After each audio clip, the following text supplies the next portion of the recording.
Hebrew Israelites, Shalom. We want to start off by saying, all praises to Yahawah, bahasham, Yahawashi. Okay. We want to say double honors unto the elders of GMS. All right. And also Shalom to the ahchyam that are pushing this truth and sincerity across the four corners, man. All right, we're going to jump right into it today, man. All right, y'all, man.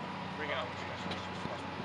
Okay, go ahead. I'll switch spots. Just turned off automatically. Did it? Yeah. It's not running no more? No, I think it's, oh, there it is. Gotta press OK, all right. All right. So, yeah, we're going to jump right into it, man. What you going to bring out? What was that you want to bring out first, bro? We can get, I'm going to get Habakkuk, the 3rd chapter first. Basically just touching on, you know, the UFOs, so-called UFOs, the chariots of the Most High are going to come back and deliver the elect, man, with Yahawashi. And also bring indignation and destruction onto this continent and the world. What we know is Babylon the Great being America and the nations that are exalted right now. They're going to be more killing than the nukes. Look at this bug out lady. That was the one from, oh, that was the time when you came out. When that one bugged out agent came over and he started to talk to her. That lady's bugged out, bro. Yeah, she's a zombie. So I'm going to get Habakkuk, and this is the little lesson the elders put out. I wanted to just rehearse this, recite this out here because it's very solid information. Chapter 3, Habakkuk chapter 3, and I'm going to start at verse 3. Yahawah came from Teman, and the Holy On from Mount Paran, Salah. His glory covered the heavens, and the earth was full of his praise, man. So that's talking about covering the heavens, man, the heavens being the sky. And the scriptures refer to the clouds covering the sky when Yahawashi comes back, and those clouds symbolize what the world ignorantly calls UFOs. UFOs are not unidentified flying objects, they're identified. And they're all throughout ancient history described as rolls, described as, you know, flying entities in the sky, which, you know, the angels would use to talk to the ancient men and the ancient prophets. They're even in old art, man. You look at Renaissance art, 13th century art, they're all over the place. Man, that's the spirit, because I was going to say the same thing, because in the Elder's video, he actually shows you a prime example of where, I forget what the picture's actually of, but you can clearly see that it's a chariot in the background, man. And there's some dude in the back like this. Pointing like, at him. And his dog's barking at him. Right. Yeah, I saw that. You know? And you see these things, you're starting to see these chariots more and more anyway. Yeah, sure. Oh man, I was walking Samson last night, saw one go across the way, and it dims out while it's going, man. Then eventually just disappears. Right. And it's so, it's such a, see, what Esau's done is they've taken things that really were common knowledge and turned them into like myth, and made it so difficult to believe that these things are possible. That's not the case. Look to the sky, and that's another big reason of it. You know, people don't have no fear of the Lord, man. They feel like, why would you look to the sky? Right. But guess what? If you were a snake, you know, guess what's gonna come out the sky, man? Eventually, a hawk's gonna snatch your ass right out of the sky, man. You ain't never gonna see it coming, you know man. What I'm saying? And that's the problem with people, man. Is the idea of a higher power has now become so far-fetched and unbelievable to people that they just don't care.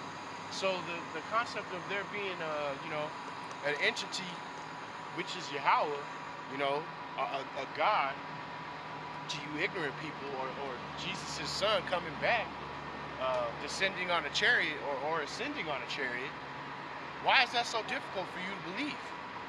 You know? People don't have no belief, man. Go ahead, brother. What you got?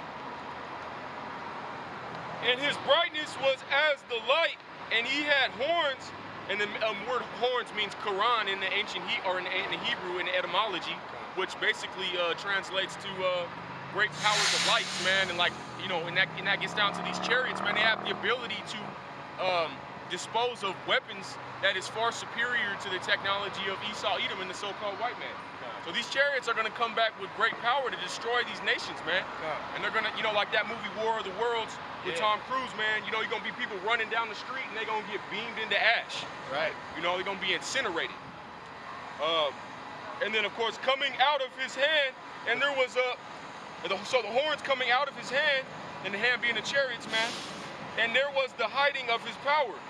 Before him went the pestilence, and burning coals went forth at his feet.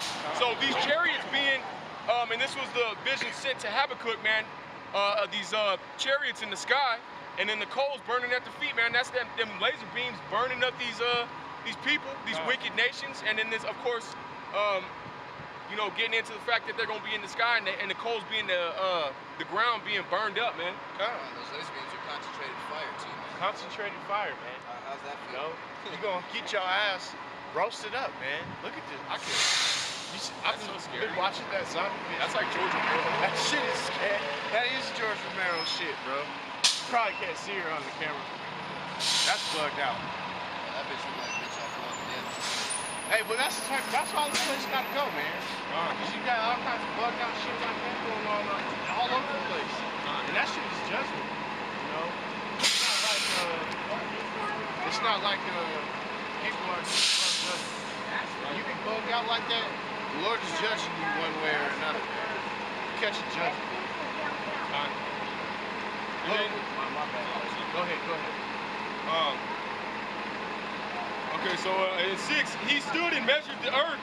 He beheld and drove asunder the nations, and the everlasting mountains were scattered, and the perpetual hills did bow. His ways are everlasting, and those hills symbolize Esau's military, man. So-called white man's military, because he's got these jets and this technology. You know, the U.S. just finally got those F-35s flight ready, combat ready, man. It took like 10 years. Not only that, but they had numerous flaws with the shit. But basically, man, they're basically gonna come back and try and fight the chariots, man. They're gonna try and fight these so-called UFOs. And the Lord, when he returns, it's gonna be a massive battle, man. So, like we were saying earlier, man, Esau comes out with the technology for you to travel in a plane from place to place. You know, you can hop in a plane and fly. You can get in a helicopter and fly. But the concept of there being a chariot is too much. You know, nobody invented any flying shit before Esau. You know, come on, man. The funny thing is, man, there's so many sightings now. To say it's not real is truly ignorant. But people are ignorant, man. You know, that's the simple fact of it, man. Let's get People to are the bottom fucking line, retarded. you know? That's the bottom line. People are some dumbasses today. So, You know what I'm saying? motherfuckers is dumb as fuck. But more or less, because Yahawashi said so. That's right. You people are fucking bugged out. You got no sense. That's that, No. the veil. Right. They got that veil, man. That veil that covered their face, man. They can't see what's going on out there. Can't see beyond their own doorstep. You know? And I'm going to jump down to verse 12. Thou didst march through the land in indignation. Thou didst stretch the heathen in anger, man. And the heathen are the other nations. The so-called Chinese, the so-called white man, of course, being Esau Edom, which he's really red. Right. You know Esau's portrayed in Genesis, the 27th chapter, as being red all over like a hairy garment. Then you got Ammon, the Japanese, the North Koreans, okay? Then you got Ham being the Africans, man, the Kushite Empire, the Punt Empire, all right? So, Khan. You can run them all, man. Ishmael, This goes on, man. All So-called, y'all Kushites. Mizraim, yep. Yep. All of them. Israel, Egyptians. You know? You got Canaanites. Khan. Hey man, they all in trouble. Gone. All of them. So, and this is part of the Holy Scriptures, man. This isn't our feelings or opinions. This is what the Lord said. Right. Habakkuk chapter 3, verse 12. Thou didst march through the land in indignation. Thou didst stretch the heathen in anger, man. So all the nations we just previously mentioned are going to be jacked up by these chariots, so-called UFOs, when they come to the sky with Yahawashi. They say that day of vengeance is with the Lord, man, for what these people did and when they put him on the cross. He's not coming back to shake hands or care about your feelings or bring salvation to other nations, man. It's clear, the Bible clearly says, roughly paraphrasing, that the Lord is not a respecter of individuals, man. The Lord is a so-called Negro, man. And in his time, okay, with the spiritual eye, you see that he was killed 2 days ago. Right. You know? So if you kill a Negro 2 days ago, and he come back to life, and he's coming to take vengeance, you know, you ain't never seen blood and glory? You know? Like, and glory is, you know, him times like an infinite amount.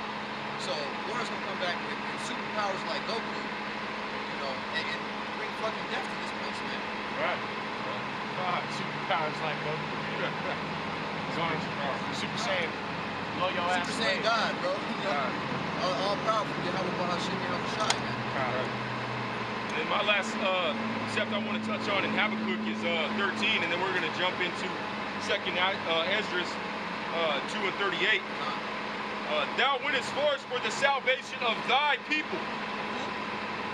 Thou wentest forth for the salvation of thy people. One more time, brother. One more time. Thou wentest forth for salvation of thy people. Yeah, so when people come and because what you'll get now is the pastor will try to tell everybody, well, we're all God's people. We're all God's people. Nah, man. God repeatedly in the scriptures, he has a select people that belong to him, a nation that belongs to him. And the other nations are in the middle. You got that script on there? The middle script? Just to I got something on that too. Yeah. That's Isaiah 40 and 17. God. Yeah, because Chapter 6. yep. Grab that Isaiah. Okay. This is 2nd Esdras, chapter 6, verse 34. And after these, Adam also made it, who thou madest Lord of all thy creatures, of him cometh we all. And the people also whom thou hast chosen. Okay? And all this I have spoken before thee, O Lord, because of thou madest the world for our sakes.